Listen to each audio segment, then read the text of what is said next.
Baseball and swimming and basketball and walks on the beach with my wife. That's past. It's time to prepare, and frankly, I'm looking forward to it. It's that time of year. Our football teams had a great summer. They're very ambitious. They got a wonderful mindset. They're involved in pursuing a conditioning regimen that will allow them to come into these two-a-days ready to play a real quality opponent in Oregon. It's a quality team, 16 seniors, 24 freshmen or sophomores in the two deep. To me, gives me a great blend of veterans and leaders and young guys that really are pursuing the field. I think that there's a great leadership there. The guys that have been in our program and learned to do hard things and understand how you play in tight quarters and been through the wars in this conference. The three guys that we brought with us, Ryan Baker, T-Bob Hebert, and Jordan Jefferson, in my opinion, are examples of that. Guys that have grown up in the program and are ambitious. Offensively, I think the addition of Steve Craigthorpe has really helped Jefferson. Jefferson is in his final campaign and really is at the best position that he has been in listening and taking coaching. So he's been well coached, but there's another way to say it, another way to describe it, and it might get it out of his hand. It might give him the ability to anticipate the throw better, and it appears to me that that's happening. He also has a want to make this his team and to show leadership, and I think again it's making a difference offensively with Spencer Ware and Ford and Blue, and I'm not so certain that there won't be a freshman that'll go in there and compete. I think we'll be talented at the running back spot. We will have wide receivers that can make plays, and Russell Shepard and Ruben Randall. I like some young guys that'll step in there, and Cadron Boone and James Wright, and there's a number of freshmen that we're bringing in that might well play key roles in that part of our game. But one of the advantages that we'll have on offense is we'll have a veteran offensive line, guys that have all played. We'll really introduce Chris Falk at the left side. He'll be the one that really has played the least. And anybody that plays from that point forward will be very veteran, guys like Alex Hurst at the right side, and Will Blackwell, T-Bob Hebert is with us, Josh Durasic. Anytime that I've been around an offensive line that really had the opportunity to play well and be very consistent, I've just always enjoyed the offensive output. Defensively, John Chavis, again, giving us great leadership on that side of the ball, and really would expect that defense would continue to have great production. We're going to miss Kelvin Shepard. We're going to miss Drake Nevis. We're going to miss some guys that gave us great leadership, and Patrick Peterson. But there's a responsibility at the position that the guy that steps in there understands his role and demonstrates the same characteristics that you would expect out of that position. And we think that Ryan Baker can certainly be that guy, and we're excited about. If you had to look at our linebacking core, Ryan Baker, Carnell Hatcher, and Lamine Barrow might well be three guys that you could see in there that have great athleticism and ability to play. Moved Carnell Hatcher in from safety. So the defensive line, I think, will be a strength. Brockers inside might well give us the push in the front that we need. I think our defensive ends are as talented and athletic as I've been around. I think we have great speed there. And Sam Montgomery returns from injury, and he's completely back. And he was preparing to have a great year last year when he got injured, and so he'll return to speed. And LeVar Edwards and Kendrick Adams and Kiki Mingo, those four will will play a lot of football for us and give us, again, real advantages. Our secondary, I think, is youthful, but again, very talented. We lose Patrick Peterson, but frankly, I think we'll be fine in the corner spot. Therrell Simon, I think Tyrann Mathieu and Mo Claiborne, all three of those guys will step in there and play significant football at the corner spot. Safety will be fast and downhill to the ball with Craig Lawson, Eric Reed, and Brandon Taylor. So I like those. I like our defense. I like the speed. I like how they deploy. Again, I think there's a lot of talent there. In teams, we lose our kicker, Josh Jasper, who is an All-American and a very, very good player. I think Drew Almond will step right in there and show that he belongs, and we think that in certain ways he can be better.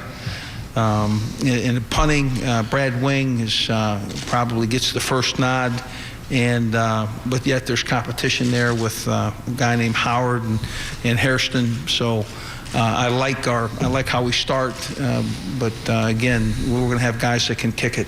And in the return game, I think we'll look at Tyrann Mathieu as a punt returner. I think he gives you real speed and ball skills and ability to make people miss. And Mo Claiborne, Ron Brooks will step in there, and we'll have real speed on our coverage units. We'll have guys that'll go down the field and hit you. So I think the team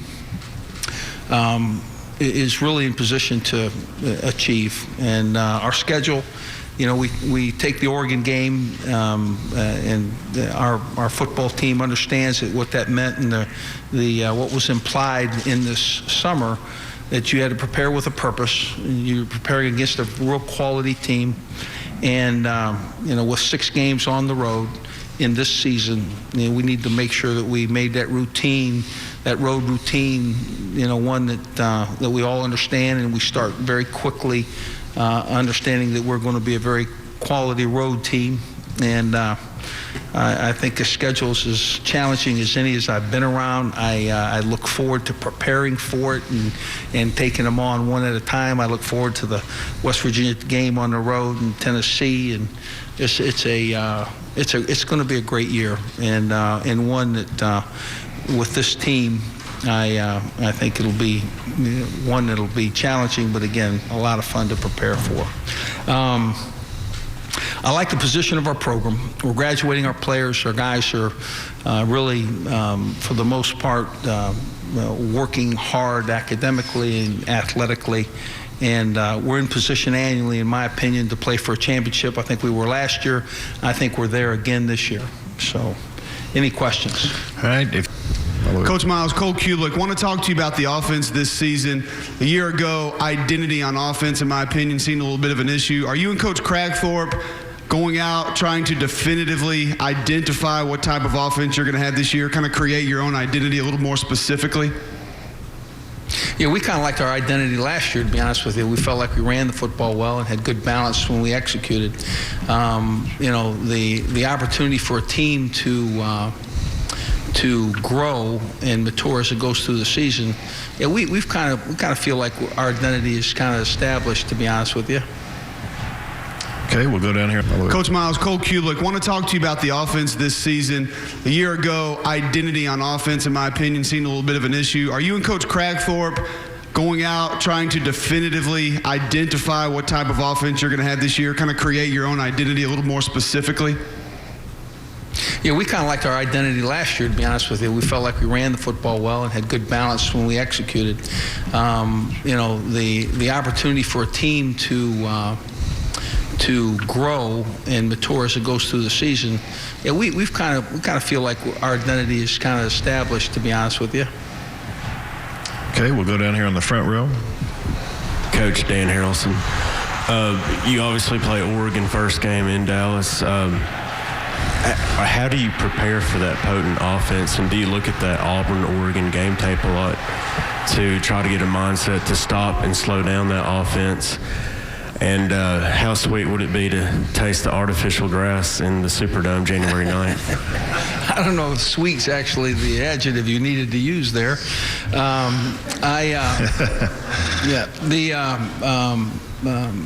Preparing for Oregon certainly is something. We looked at the Auburn game. We've certainly looked at all their opponents. They're a very talented team. They're offense, defense, and special teams. They have speed and ability, and it'll be a great challenge to our team. The guys in the back of this room, the guys in my team, they understand that. They understand what it's going to require of them. It's going to be a great challenge. I like the matchup. It's just going to be a great game to coach in and a great game to play in, and so we look forward to that. We'll go on the right side there with Pat Dooley right there. Hey, Coach, Pat Dooley, Gainesville's son. Can you talk about keeping Jordan's confidence up? I mean, I know the bowl game helped, but certainly there have been critics. There have been people who said LSU is a quarterback away from winning a national title, and he's got those two guys to look over his shoulder. I think that Jordan Jefferson handles competition and that position as well as any. I think he's has a confidence in who he is as a person. I don't think that he lets who's looking over his shoulder impact anything that he's doing. I think he's leading. I think he steps forward to do the things that he can do, and the things that he can do has been enough. He's been a very productive quarterback for us. Yeah, Les, with regards to Jordan, have you been concerned about his ability to handle a lot of the abuse he's gotten, the message boards and, we try to, I don't know really if I've ever been to a message board. I don't think that I certainly have instructed my team to avoid the internet, that those people that sign their name Slick Willie don't necessarily have legitimate opinions, and that the things that we do and the criticism that he sustains happens within our team room. And as long as he can make the people in that room happy, that's really all he's. I believe he comes from a family too. His father was a basketball player. His brothers are athletes. I mean, I just think that there's a piece to him that's very confident and understanding, and that's just the way it is. All right, we'll go to the left section. Back, Jim, back in the left. Hi, Coach. Jim Harris of Arkansas Sports 360. CBS chose to move your game with Arkansas back to the day after Thanksgiving. I think the last 6 times you guys have played, it's been decided by a total of 19 points. Can you talk about this game and how it is starting to rate as a rivalry to you guys, to the SEC, and the move of the game to Friday? I've kind of enjoyed those Friday night games, to be honest with you, or those Friday afternoon games. It gives you another day to prepare for the championship game if you're fortunate enough to be in that game. I think I enjoy the history behind those Friday games.